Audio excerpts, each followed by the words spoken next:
What you're about to see is a world premiere trailer that gives us a new look at an expansive world we can't wait to explore again. Bloodborne 2. This game comes from a studio that surprised the world and redefined the RPG genre with its iconic characters and rich storytelling. And I want to thank them for this trailer. Bloodborne 2? Gaming's most anticipated upcoming releases. Bloodborne 2. The rumors were true. No! No! We're still here at the scene of this. Oh, okay. It's still awesome, though. 1 and 2. Amidst the wreckage of the expressway, search and rescue operations are already in progress. What?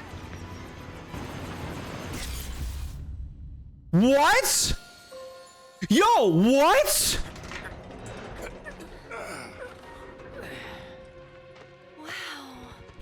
Just look at Oh, it's timeline shenanigans, baby. Even after everything we've done to it, it's still going strong. It may look that way, but in reality, it's barely hanging on.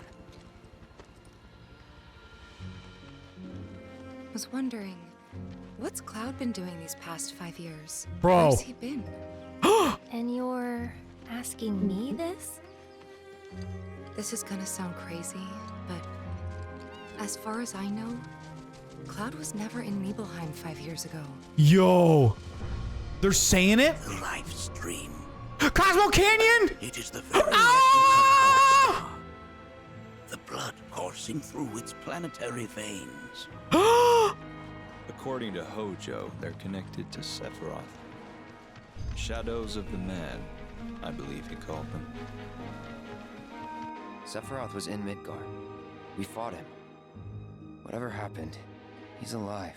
But why come back now? After 5 years, doing who knows what. Bro. Oh my God. Well now, think we woke it up. Angered it. Oh man, we got a lot of places we're going in this game. Oh yeah. Feast your eyes on the Turk's latest and greatest, Elena. She may be new, but she's still a Turk.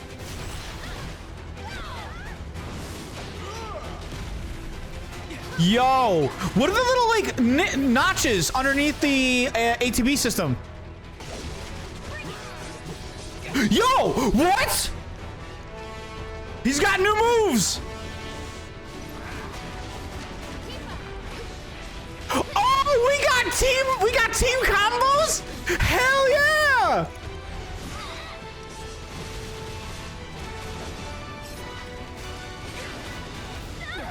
Oh, baby! Away from me! They say she's a monster. That she can peer inside you. Into the very depths of your soul. It's Jennifer! She can become those you hate. Those you fear. Those you love.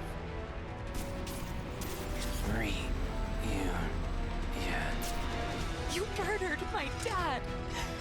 You burned my village! You know that I killed her. So, who is she?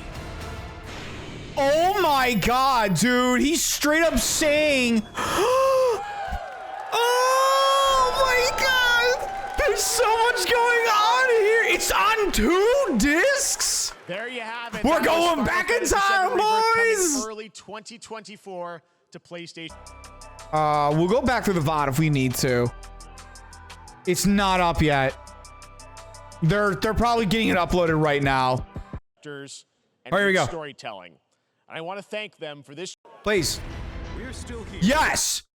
Oh my gosh. Sector 2. The scene of this terrible disaster caused by a massive tornado which swept through sectors 0, 1, and It's 2. buried. It's Tifa. Amidst the She's wreckage of straight the like expressway, dead. Search and rescue operations are already in progress.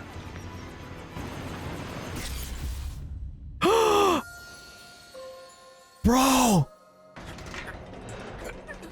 Yeah, exactly. You're right. Hold on. I think you're 100% right. Amidst This the wreckage is of the after. expressway, search and rescue operations Oh are my already in gosh. progress. We are playing 2 timelines in this game. That is what's going to be a huge big deal, is 2 timelines. Wow. Oh my gosh. 2 timelines, 2 discs, I yeah. was wondering, what's Cloud been doing these past 5 years? Where's he been? There's so much on this already. These environments look phenomenal. Damn you, bit rating. Crazy. Chocobo Farm! As far as I know, Cloud was never in Nibelheim 5 years ago. Okay, no, I already gotta pause it. The very fact that she states that so early on, right? She's already straightly milling. Sure, as far as she remembers, he wasn't there, so what the hell's happening? Oh, they're addressing things differently. Listen, I want to see the combat commands. Commands menu, attack, vengeance, overcharge. Okay. Feast your eyes on the Turk's latest and greatest, Elena. She may be new, but she's still a Turk. She's kind of a doofus, too. Punisher mode is still back. Okay. Ward shift.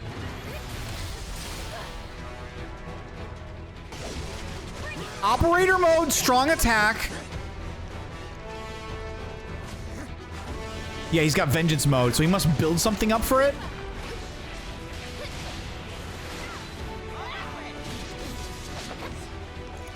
And that's Yuffie's combo set. Punisher mode is on. Okay, cool. It didn't do it enough, son of a bitch. Jeff, get your stupid face out of my face. Hold on, let me go over to here. Let me go over to them. Go to here. Hold on. I'm loving that. Loving it. Yo, Red 13 looks awesome. They're playing the music from the last game too, when they were fighting the on the highway back up to get to Shimmer's Tower. This is different. This is so new. That she can No, this is on the boat. It's on the boat. The very depths of your soul. Wait, let's listen to what he has to say. They say she's a monster. That she can peer inside you, into the very depths of your soul. That she can become those you hate, those you fear, those you love.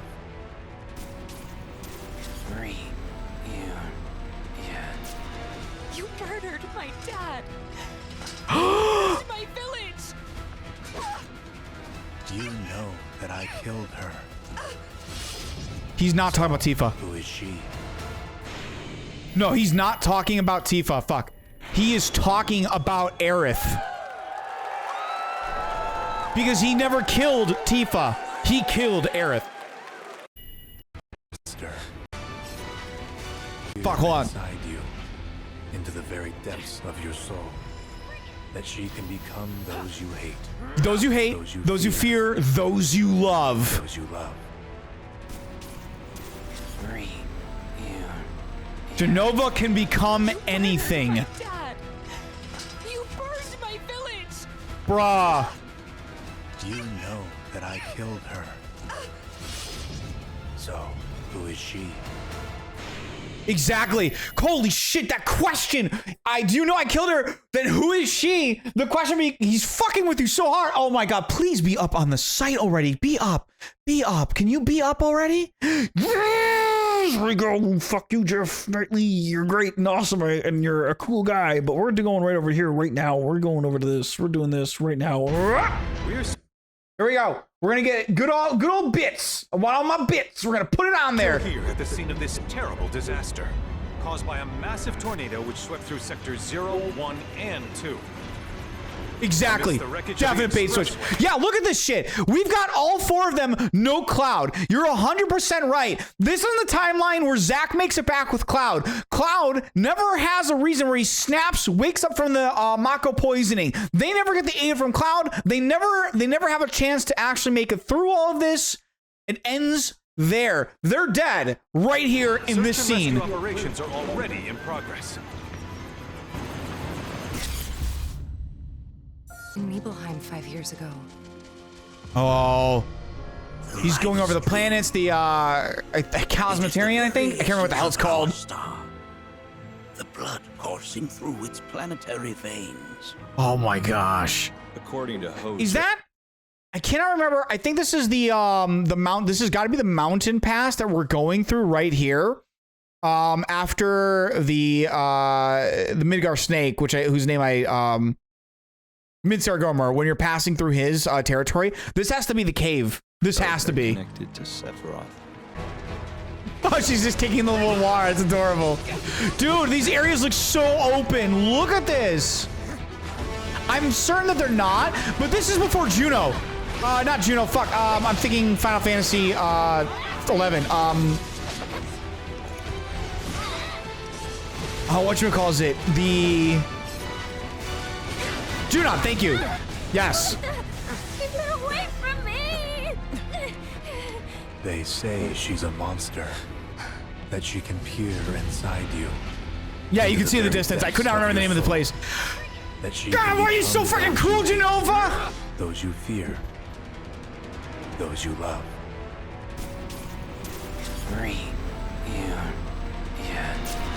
You murdered my dad! You burned my village! You know that I killed her. So, who is she? Holy shit, dude. There's so much going on here. We've got, hold on. We gotta back. Wait. Reunion. No, we want to get to the part where it's actually showing like Cloud reunioning. The monster of your. Yeah, dude. This is obviously going to be. This is either meant to be Cloud, those you right? Love. And this is part of the second line. This is the part of the second timeline, I think. But the question becomes, so here's where I'm getting, this is where I need some sort of context in some case, and in some way or form. Because as we know, Zack and Cloud technically get back a number of notice you notice those, whoa, reunion? Cloud and Zack in both timelines technically back to Midgar at the same time. There is no deviation of the timeline in that, so to speak, unless we find out later on that it actually took longer to get back with Zack, right? So my question to you is, what the hell is happening in the downtime? Because Cloud gets back into Midgar and he takes care of himself for a little bit, but eventually, joining after being found. I think if I remember the story correctly, Tifa runs into him and she's like, what the fuck are you doing here? Right? And then they kick it off from there. But then we have, but now we are saying that Zack apparently just rushes right to go see Aerith, but they're apparently she's dead. The tornado killed all of them and whatnot. What? There's a discrepancy of time of how things played out. So either Zack really lollygagged or his timeline did not have him get back soon enough to assist in any shape or form or to take the place of Cloud in his timeline. I'm so uncertain because there's definitely a gap. There's definitely a gap there. Something happens with how much time has actually gone by from leading into point A to point B, which is the Avalanche Union. Zack should have, in theory, gone to Aerith even faster than Cloud would have gotten to Aerith because he already knows to rush right to her. So, but it seems to imply, based on the cutscene that we saw at the end of the Retrograde, I think, or whatever the Final Fantasy 7 Remake Part 1 DLC was, we see that he gets back and things are a little bit messed up. Because people are crying. Something's changed. Cloud died instead of Zack. It's totally possible too. Cloud may have died. But what we can tell from what we can see, Zack shows up later in his timeline. It's very possible. We don't know. What we do know is there are timeline shenanigans going on. We do know. Fuck, we're gonna bring it up. No, we need to talk about this scene. It's very, very fucking important. We need to see this scene. It's very important. That which lies All right, here we go. This is what we need to see. It's very important. Spoilers! It's spoilers, by the way.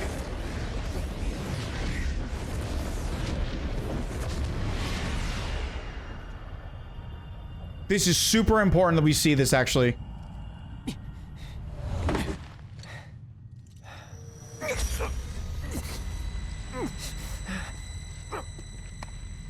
This is really important, and I'm gonna make a point here. Careful now. That which lies ahead does not yet exist.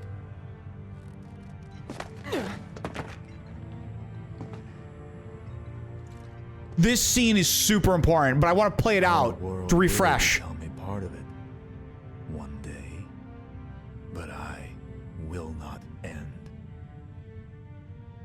Nor will I have you end. This is... the edge of creation. Let us defy destiny together.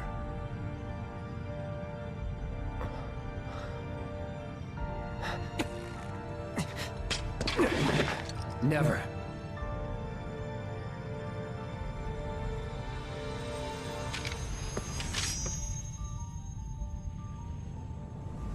There are so many good moments to this whole scene right here.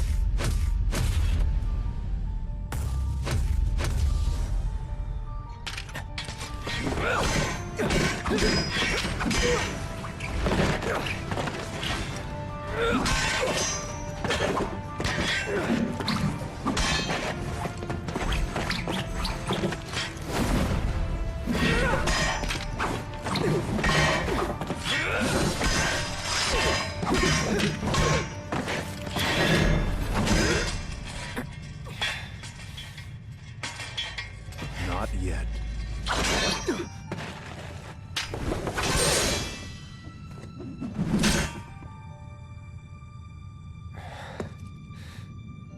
Seven seconds till the end. Time enough for you, perhaps. But what will you do with it? Let's see. I'm gonna go back on the scene real fast here because it's so bloody important. Which lies ahead. Right here.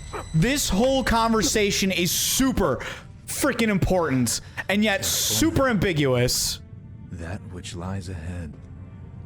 So, our world will become a part of it one day. Sephiroth knows. I think Lily's already staying here. He's seen timelines. He has seen shit happen already. I have you and he doesn't want the world to end, and he doesn't want, like, this line right here. One day, but I will not end. Nor will I have you end. Exactly. He's saying he cannot let, in whatever capacity this is, he is absolutely saying that he cannot allow himself to die, but he can't allow Cloud to die either. Cloud can't die. He has seen the timelines. He knows that in one of the timelines, yeah, exactly. He's saying we broke something within the timeline of shit. He knows that something is going on that's greater because we know, based on one of the scenes that they show us in the last fight, when Red 13 explains one of the scenes of the ending of, like, the death of Sephiroth in the original game, he points out that's a bad timeline. That is the timeline where we die, where things don't go right. So the original Final Fantasy VII ending is already stated to be, by Red 13, the bad end. We got the bad end in that game, dude, no matter what we did. Sephiroth knows that. Sephiroth knows that if Cloud wins in the original way, it's not 1,000 years in the future. It's only 100 years, actually. Yeah, the director said it was the bad ending because all the people die. It is straight up. It is straight up. We know that there has to be a change. Sephiroth will not die. If Sephiroth wins, the planet will also die. We do know this. But we also know that if we beat him like that, it's also going to kill him. So we have to figure out where the hell the timeline is. But more importantly, we need to figure out what the hell Sephiroth's trying to do. Watch this scene some more. Watch it more. The edge of creation. The edge of creation. Nani? Cloud, lend me your strength. Let us defy destiny together. Watch Sephiroth's face here. Watch it. Never.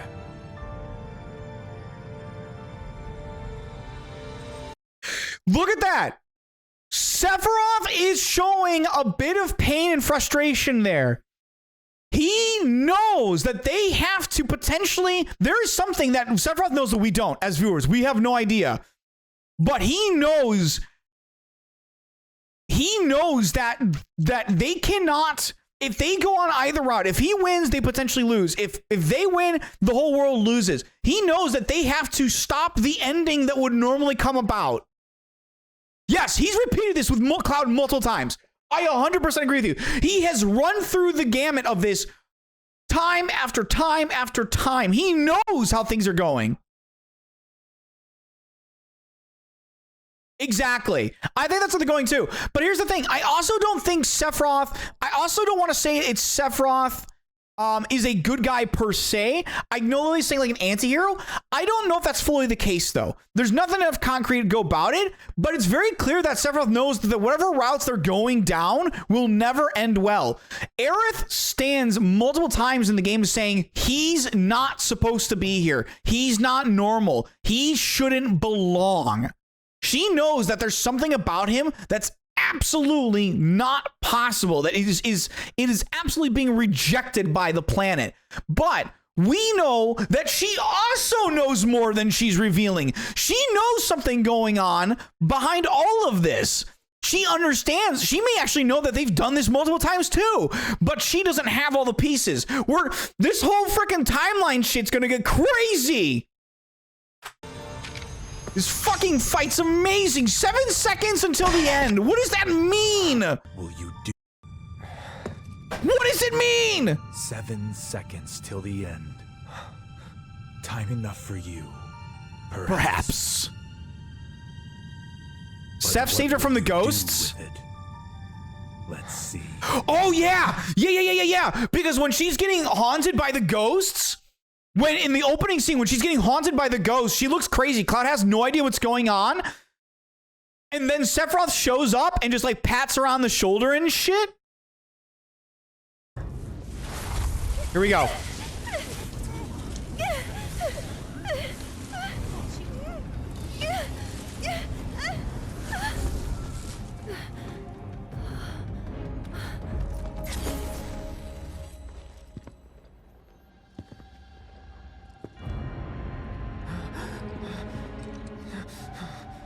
You are too weak to save anyone. Not even yourself. Are you okay?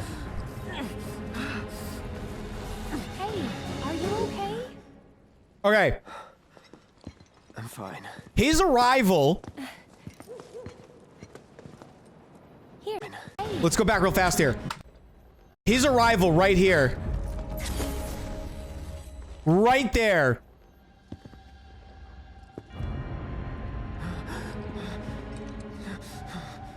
You are too weak. We are seeing his arrival causes the ghost to go away. Here's the really weird part. We know for a fact that the ghosts are being controlled by Sephiroth. Yet the ghosts mandatorily want to keep everything on a strict line. People shouldn't know about things. People shouldn't do things. I think they are. He has some weakness. They're like, as Aerith points out, they don't really see him. They are like, he washes over them. They wash over him like water off of a duck's back. They don't really recognize him. But we see in the final fight, that he's actually able to direct them. He's actually able to direct them at the characters. That's what I'm saying. He has some influence. I shouldn't say control, but he has influence over them. The ghosts are very likely a result of his meddling, but the ghosts are trying to absolutely keep everything on track specifically. And not always, they're not always a part of his meddling. For instance, we see the ghosts act in a manner when at the end of when you deal with the first reactor bombing and you're going back and the like, and you're having this conversation, you actually have a conversation with Jesse and Avalanche and Bear and whatnot. And Jesse says she wants to bring on the next mission, but then it turns out that Cloud's not going to be brought on the next mission, which is absolutely a deviation from Final Fantasy VII's original story, where Cloud is brought on the next mission, the bombing for Mako Reactor, I think 5 on that one. They're absolutely, or it's either 7 or 5, I can't remember which one, but they are not going to do that. The ghosts show up, injure Jesse so that they have to hire on Cloud. He didn't meddle in any of that. That was their own decision to do so. But at the same time, he absolutely seems to have influenced them. He literally throws them at the players in a fight. But that's like, it's very interesting. I don't know. That's all the ghosts of the TVA. It's all speculation on this part, but there's 100%. We do know for a fact that fighting the Kingdom Hearts boss at the end of the game definitely breaks down fate. We are no longer tied to it, which is what Sephiroth wanted. Sephiroth needed us to defeat fate. He needed us to destroy that so that they could go on their own road. 100%. He needed them defeated. That's why he had to be an antagonistic force. He needed us to fight them. There's actually one scene in the opening where, hold on, let's find it. I killed you with my own. Oh, you need not remind me.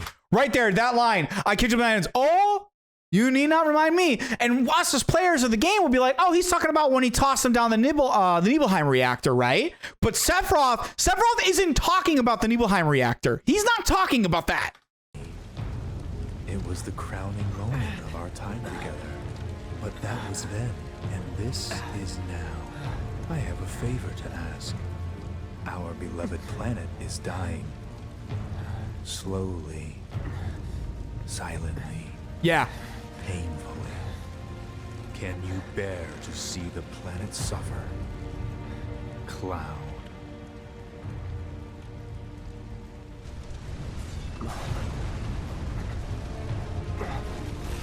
Were the planet to die, so many things would be lost. Your hometown burns so bright. All right, so here's where I'm getting at that seems really weird. Sephiroth is coming off as very antagonistic in this, in a way. But then he says this, were the planet to die, so many things would be lost. Your hometown that burns so bright. Like, he's going to say some really weird things, all antagonistic. But why? Why would he want? But why would he say this specifically? Why would he say so many things to be lost? Your hometown that burns so bright. Like the sound of her voice. Listen to this. Bleeding for me to spare you. The shiver of her flesh yielding to cold steel.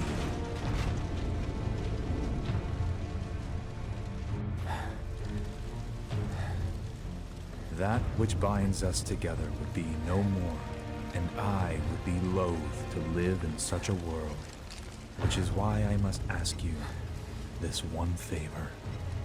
Don't worry, it's a simple thing. Run, Cloud. Run away. You have to leave. You have to live.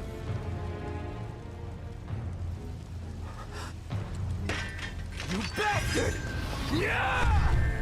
I'm more impressed by the fact that he's actually able to draw his blade in that alley and without it clanking against the wall.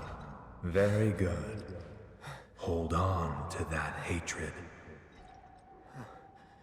Okay, so again, this whole conversation, you're right. He does need Cloud to get angry. He does need Cloud to see him as an enemy in the beginning. Whatchamacallit? He does need Cloud to see him as an enemy, but it's really weird that he uses specifically like your town burning bright, when I killed your mom, her crying out for help and whatnot, right? That stuff. Why would he say he loathes the thing, live in a world where those things are lost? That implies that implies that he doesn't actually want these things to go away. That he wants to keep these things going, right? He wants the world to not end. But at the same time, he's telling Cloud he wants him to die. And it doesn't make any sense. If he didn't want Cloud to really know what was going on, if he wanted Cloud to become just a part of the Jenova concept and just be another puppet, right, on the end of the strings, he doesn't need to tell Cloud these things. He doesn't need to word it in such a fashion, yet he does. He wants Cloud to run away and live. So, and you'd think your mind might go to like, well, if he runs away and lives, that would mean he has eventually the chance to get the black materia to hand it over to him, and then he can also leave his allies, and they'll never grow up, and they'll never have the fight, and they'll never beat him. But that doesn't make any sense either. Because if that was the case, he doesn't need to tell him any of these things. He can just wait for him to bring the black materia and then change things after that fact. Yes, it could. Sephiroth doesn't want to die. I think that's the only thing that we know for sure. Sephiroth does not want to be a memory, right? Like, that is a big thing he doesn't want. Straight up, he doesn't want to die. So he needs to make this an ending in which Jenova is defeated, he doesn't get beaten, and yet at the same time, the world doesn't end. Something has to change in this story. I swear to God, though, if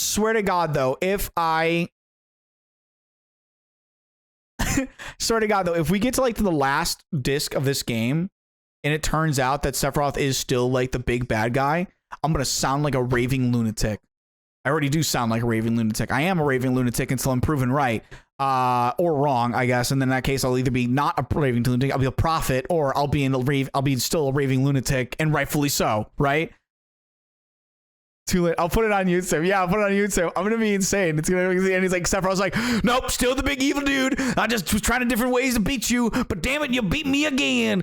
Damn you pesky kids in that middling Red 13 too. I can see all the string on your corkboard. I know, right? It's very nice corkboard. Dude, I'm telling you, like, there is, as of right now, the only things I can truly sit down FF7 Rebirth, the Ravens a lunatic or a prophet. I think it's hard to say. I'm trying to speculate based on some scenes we've seen of the second game and all the stuff we've got in the first game.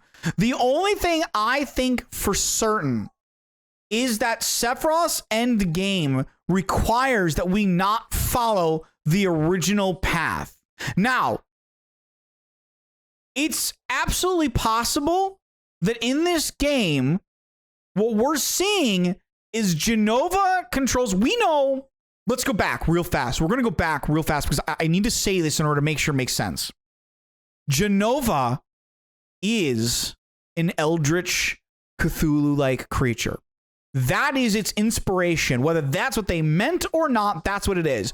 We know that Jenova showed up from outer space, okay, and then started to warp the minds of everybody and killed off the original ancients, the people who were really in touch with the world, which means that Jenova's influence continues to work even now. Sephiroth cannot have the original events play out because Sephiroth is arguably already under the sway of Jenova to some extent. His death, his life in the life stream means that in many ways he sees the cycle repeat again and again and again because he is only the conscience of what he can be. He sees the endings. He sees how things play out. He needs those ghosts to die. I don't know how this is fully going to end, but I believe that ultimately it is the removal of Jenova, body and soul and all, from the planet and the life stream that needs to be done completely. And she must be pulled away. If she wins, Sephiroth wins, right? Under that timeline, all is lost. He doesn't want that because he'll be consumed by Jenova too. Jenova doesn't care about Sephiroth. She's only using him to get from point A to point B. But he can't kill Cloud either. Because if he kills Cloud and the group, there's nobody there to truly defeat Jenova. I think the end of this game is absolutely going to be a rehashing, a reloving of everything. But I think the ending of this game is 100% not going to be Sephiroth is the true final encounter. It's going to be something deeper than that. It will not surprise me one bit if we fight Safer Sephiroth, Bizarro Sephiroth, and then we even have a fight with Sephiroth. But that fight with Sephiroth will change. I'm going to tell you right now, guys. Here's how I envision the final fucking fight. You ready? You fight Bizarro Sephiroth. You fight Safer Sephiroth. Once more, we dive into the live stream head first like a freaking diver on a board into the water. We go down there and we land. Sephiroth's waiting, shirtless, hair glistening, sweat glistening on his belly, hair billowing in the wind. And then we land there and we lock eyes with him. And it's a little bit hot and bothered. And then he turns around. And then suddenly, a portal opens up. Fucking Zack walks through from his timeline. And they all nod to each other. And then they turn to crazy-ass Jenova in the live stream. And it's a 3-man fight with Sephiroth, Zack, and Cloud teaming up for the biggest crossover event this side of the century, baby! That's what it is. That's the ending of the game. You fight the real Jenova. That's it. That's the end. And you beat him up. And Cloud's like, Sephiroth. And Sephiroth's like, you say nothing, Cloud. I already know. And then he vanishes into the live stream. And Zack like, I guess I gotta go back to my timeline and pick up the pieces. Walks through power door. And then Cloud's like, that was easily well executed on the end there. And then he wakes up in the northern crater. And Tifa's like, grab my hand, you dingus. You're gonna die. And he's like, And he grabs her hand. They fly out on the high wind. And the game kind of ends the same-ish way. But now, without Jenova in the background, there's no geostigma. There's no way for the world to truly be rotten from the inside out by Genova's influence. 100 years later, they're not dead. They're thriving in a society that uses nature and technology as one in a great, harmonious, 100% compatibility. And we see a bright future lay upon the scape, the side, the horizon, looking down on us. And we go like, yeah, that was fucking awesome. And that's the end of the game right there. That's how I see it. That's it. I really don't know how the game's gonna end, man. I don't know. But I do think the one grain of truth on my ride that I took you guys on that roller coaster, the one truth I actually do mean in that fully 100% is that Jenova kills the planet. In any timeline that we see, Jenova kills the planet. We know that because the directors even said that the original game, the ending that you get is the bad ending.